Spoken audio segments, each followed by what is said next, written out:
Imagine a time when vast territories fell under foreign rule. European powers faced a monumental task, transforming map claims into reality.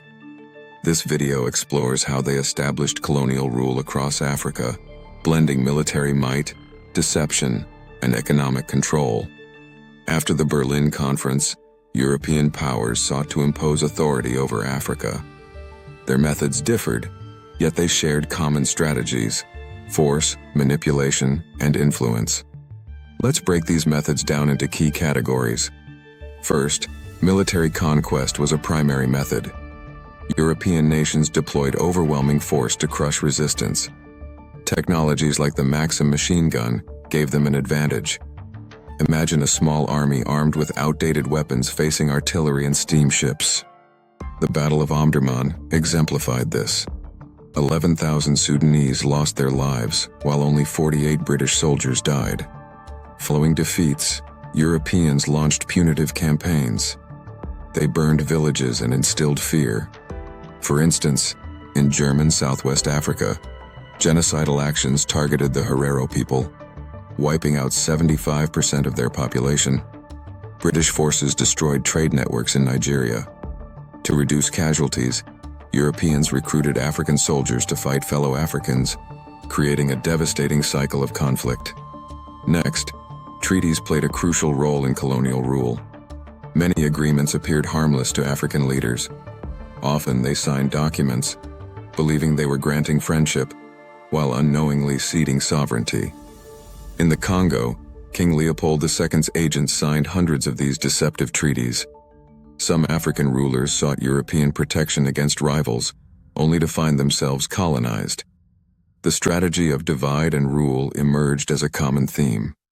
Europeans exploited existing rivalries among ethnic groups to prevent united resistance. In Rwanda, the Tutsi minority was favored over the Hutu majority, leading to long-term violence. Meanwhile, the British in Nigeria retained the Fulani as indirect rulers, effectively suppressing any revolts. This manipulation of power dynamics made it difficult for Africans to unify in resistance. When it came to administration, Europeans employed two main frameworks: indirect and direct rule. Indirect rule, mainly British, utilized existing African authorities to maintain control, minimizing European personnel. For example, northern Nigeria relied on emirs to govern.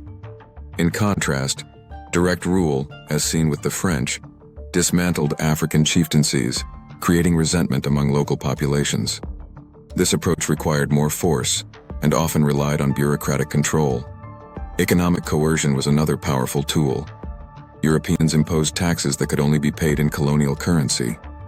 Enforcing land appropriation laws forced Africans onto reserves. For instance, the Natives Land Act restricted African land ownership in South Africa to just 7%.